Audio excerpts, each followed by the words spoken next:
Hello everyone, in today's video I'm going to show you how to make one of these super quick, super simple plushie pumpkins. Unlike other pumpkin patterns, this one doesn't use any form of ribbing, or so you won't be working in any back loops or anything like that. We're actually working these in a round as opposed to working flat like most other pumpkin patterns as well, so it makes it really quick and it's a perfect beginner amigurumi pattern as well. I'm going to be showing you how to make it in a different colour because I've run out of the orange now, making the prototypes. So I'm just going to make mine in a grey plush yarn today. Some people know it as chenille yarn, plush yarn, blanket yarn. Also weight wise, it's a super bulky or a super chunky. So anything that's a similar weight to that. Today I'm going to be using an 8mm hook. My yarn suggests using a 9mm hook, and with using plush yarn with amigurumi, I suggest always going down 1 or 2 hook sizes depending on your intention to avoid any holes in the stuffing coming through. So as you can see here, you can't see any stuffing at all through these stitches, whereas if you use the suggested yarn hook size on the yarn band, you're a bit more likely to get the stuffing through because it's not generally used for this purpose. So that's the yarn, that's the hook, and then you're just going to need a needle for sewing and a pair of scissors. Okay, so let's begin. So to start our pumpkin, just to quickly note that I'm going to make the medium-sized pumpkin, and with the written pattern, if you prefer a written pattern available to make the small pumpkin and the larger one, I have just adapted the written pattern so that the larger one is actually a couple of centimetres bigger. So it is actually sort of, you know, this is the prototype large. So that's in both my hands, and then the extended one's sort of about this, so an extra couple of centimetres on top. So if you want to make the other sizes, you can find the link to my written pattern, my shops, down below in the description.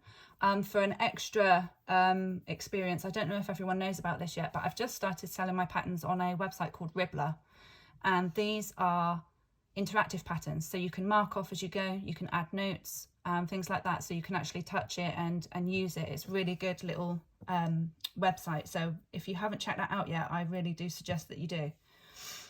Okay, so let's get started.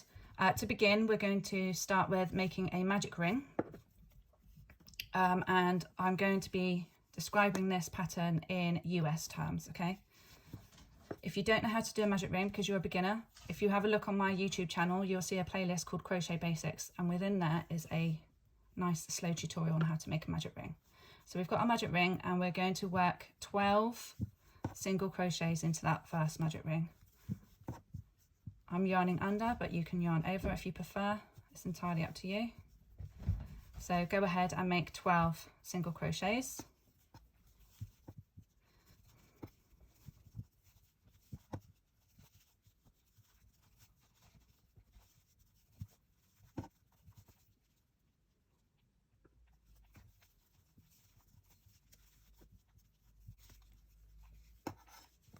And that is 12.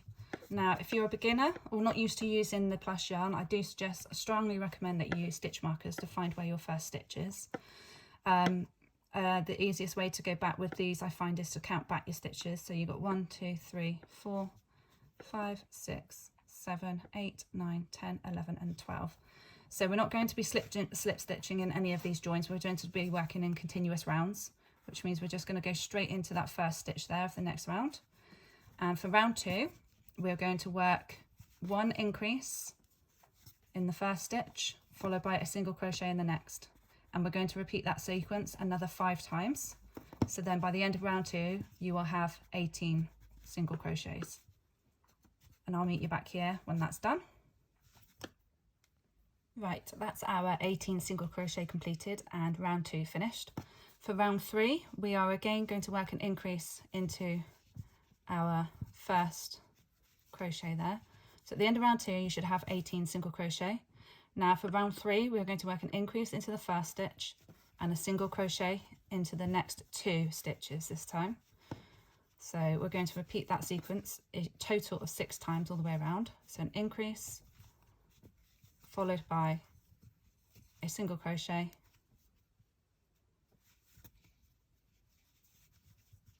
followed by a second single crochet. So repeat that all the way around another 4 times. So it's an increase in 1 stitch, single crochet in the next, single crochet in the next. By the end of round 3, you should then have 24 stitches, and I'll meet you back here when you've completed that one. Now that we have round 3 completed and you have 24 single crochet all the way around, we're now going to go ahead and work a single crochet into each stitch. So we're not increasing any longer, just 1 single crochet into each stitch for the next 3 rounds. Okay, so round, what are we on, 1, 2, 3, round 4, 5 and round 6, we need to work 1 single crochet into each of our 24, so 24 single crochet for each round. And I'll meet you back here once you've got to that, and I'll talk you through the decreasing. Once you finish round 6, you should have something that looks like this. So you should have sort of a round bowl shape. So for round 7, we are going to begin with an invisible decrease. If you're not familiar with this, to do this, instead of working under both loops of a stitch, so underneath the V, we're going to just work under the front loop only. I'm going to insert my hook underneath the first front loop and the next front loop, yarn under or yarn over, pull through both loops there, yarn over or under and pull through those 2 loops there to complete your decrease, and then you start work into your next unworked stitch. So we've started with a decrease. We're then going to work a single crochet into the next 2 stitches, 1 and 2, and we're going to repeat that another 5 times around.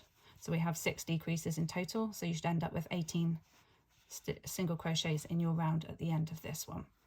So again, underneath both loops, yarn over or under, pull through both loops, yarn over or under and pull through those 2 loops there, and go and start work into the next unworked stitch, single crochet and another single crochet. So repeat that sequence another 4 times until we get to the end and you have 18 stitches. When you've completed round 7, your work should now be starting to close back in on itself, as you can see. So we're getting a sort of a ball shape now. For round 8, we're going to again work a decrease into the first stitch, an invisible decrease, so under the front loops of each stitch. The first one is always rather tricky, especially because when I'm doing my videos, I'm sort of actually at arm's length because I've got a equipment between myself and my work. So that's 1, and then we are going to work a single crochet into the next stitch and repeat that around for a total of 6 times. So an invisible decrease followed by a single crochet 6 times around, so that will take us back down to 12 stitches. I'll meet you back here and we will begin stuffing and closing up our pumpkin. Now that you have 12 stitches remaining, pull up a long loop and we're going to stuff our pumpkin now. As far as stuffing goes, with these pumpkins I prefer to stuff sort of a medium to firm. You don't want it too firm that you're stretching your stitches and you're going to see your stuffing through the gaps between your stitches, but you don't want it too soft either, because when it comes to shaping the pumpkin in a minute, we need a little bit of firmness there to create the contrast between the sort of divot that we're going to make and the edges. So stuff it with a medium to firm, so it's still fairly squishy, but not, you know, it's not going to completely flatten, so that you can shape it basically. Then we're going to complete this round by working 6 decreases, but instead of the usual underneath 2 front loops, pull up a loop, yarn over, I actually on this decrease round I actually prefer to do a slip stitch decrease instead. So instead of yarning over after you've gone through your 2 loops and pulled up a loop, I just go straight through rather than yarning over for that second time, and it just helps, especially with this yarn, it just helps keep it that little bit more close, and it's less bulk at the end, because with this plush yarn it does get quite bulky when you start decreasing. So through both loops, yarn over or under, pull up that loop, but don't go back over again, just pull straight through that second loop and then work your other 4 stitches around. Once you've worked those 4 stitches and you've got 6 remaining, pull up a long tail on your hook, trim your yarn and thread your needle, because we're going to be starting sewing and shaping our pumpkin. Now that we're down to our 6 slip stitch decreases, we are going to be sewing up the whole of our pumpkin. Obviously it's entirely up to you how you do it, but I tend to, with this one, because it's a very forgiving yarn, I tend to skip 1 stitch, thread my needle under 1 loop of the next and just pull that tail through. Again, skip the next stitch, insert my hook under the loop, top loop of the next stitch there, and 1 third and final time. Because it's so close there, I'm just going to actually go under both of those stitch loops there to finish that and close that hole. So that's the hole closed. Now we're going to be shaping our pumpkin. Now this type of yarn isn't very forgiving to tension. It wouldn't take much for me to just pull this and for the inner string to snap, because it's actually really thin on the inside. So to shape these pumpkins, what I have been tending to do is, first of all, go down through the center of your pumpkin, feed it all the way down through your pumpkin body. You might have to give it a wiggle because you're stuffing, and feed it out through the bottom center. Okay, like so. Now, instead of pulling the yarn to create the shape, because we want to create a dip in the middle now, don't we, for our pumpkin shape, don't be tempted to pull the yarn, because as I said, it's not very strong at all. So to help with this, all I do is simply use my other hand, the opposite hand to my crochet hand, and just squeeze the center there. Then pull any slack from your yarn out through the bottom. Keep your pumpkin squeezed as tightly as possible between your hands, and then we're going to feed the tail back up through the pumpkin body again, but this time we want to go slightly off center so that we catch a stitch or 2 as we pull our tail back up to create an anchor point to stop that coming back up through, and it just be an empty stitch basically. So we want to catch at least 1 stitch, pull the yarn tail back up through the top, keeping it nice and tight with our squeeze tight with our hand, and then just give it a little bit of a pull. Push down on the surface so that you're still creating that dent with your finger as opposed to your yarn, but you still put a little bit of extra pressure on your yarn now without it snapping. Now to secure this tail, I simply just find a stitch or a loop, thread my yarn through it, leave a bit of a loop there, feed my yarn tail through and pull tightly. Again, try and use your fingers to help with the work as much as possible, because you don't want to snap your yarn. And I tend to do that for a second time. Feed it through a similar area, if not the same if you can ideally. Pull it up through and pull that tightly, okay? So that is your pumpkin body, and the top is always a bit more of a divot than the bottom. So with this, just to finish this, feed this tail back down out of the bottom of your pumpkin there, and then we will move on to making the stalk. To make our medium-sized stalk, we are going to begin by making a chain of 5. Obviously you can use any colour you like. I'm just going to use the colour that I have been with my orange pumpkin. So chain 5, 1, 2, 3, 4, 5, and starting in the second chain from the hook, so not this one here, the second one, we're going to work a single crochet into each chain. So it's going to be a total of 4 single crochets, 2, 3 and 4, finished off with a chain of 1 and a turn of our work. For row 2, we're going to work a single crochet into the top of each of those stitches from row 1.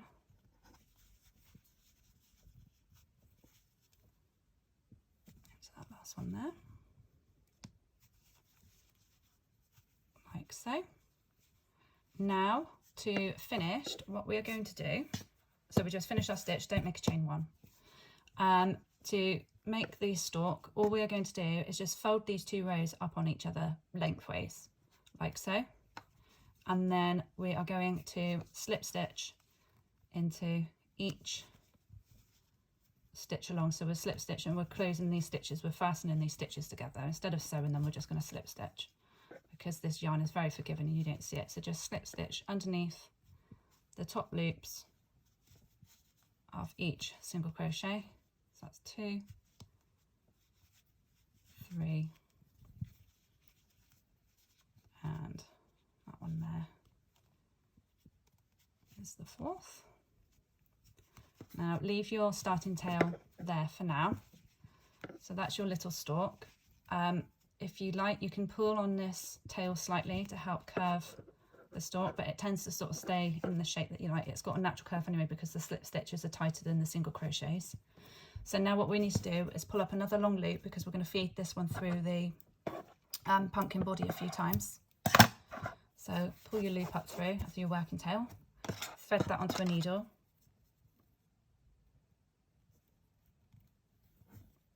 Then we're going to take our pumpkin right side up, so our tail and our flat side at the bottom. We're going to insert our hook into the dead centre of our pumpkin, wiggle it around and find our way out through the centre of the bottom there. Okay, pull that down until the stalk meets the pumpkin body. But as I said before, be really careful with this yarn because it does snap very easily, so don't pull too tightly. Then, as we did with the fastening of the body, we're now going to make sure that we catch a stitch or two and feed our yarn back up through the pumpkin body, back up through the centre to meet where we come down. Pull that all the way up through. Then I like to, because you see you've got this little bit loose of the stalk bottom, I like to feed my tail through there. Doesn't matter really anywhere, just sort of eyeball it and jimmy it through just so that it's not quite so flappy, so loose. Feed that through so that brings that nice and tight to the pumpkin body. And then take your starting tail and your working tail and tie them together in a double knot once or twice. That just secures that stem there now. And then simply all I then do is feed my tail back down through the stalk, through the centre of the pumpkin so that it comes back down through the middle at the bottom there. And do the same again. You can either hide this working tail, starting tail, or you can just feed that through as well, just to get rid of it visually, because we don't need that one and it's not really relevant to anything. So just feed that down through the bottom of your pumpkin as well, just to get it out of the way. Snip your starting tail by pushing down on your pumpkin body, and when you release it, it will hide itself back in there. And then as an extra bit of security, if you like, you can tie the tail from your pumpkin and the tail from your stalk together like so in a nice tight double knot. Remember, try not to pull too horrifically on the yarn because they will snap. Trim them short with your scissors and see if you can sort of hide them back into your pumpkin body. Obviously the grey doesn't matter so much because you won't notice that. If you can, there you go. And that there is a super easy, super fast plush pumpkin. Okay, so thanks for watching, guys. Remember, this was just for the medium pumpkin. You can also find my written pattern on Ribbler, Ravelry or Etsy for the small, medium and the large version. Okay, thanks again for watching. If you like this content, please feel free to subscribe or pop a like on the video to help it get seen by others. I'd really appreciate that. And also follow me on socials if you want to have your say and see the first sneak peeks of things that are coming your way. Thanks again for watching. Bye.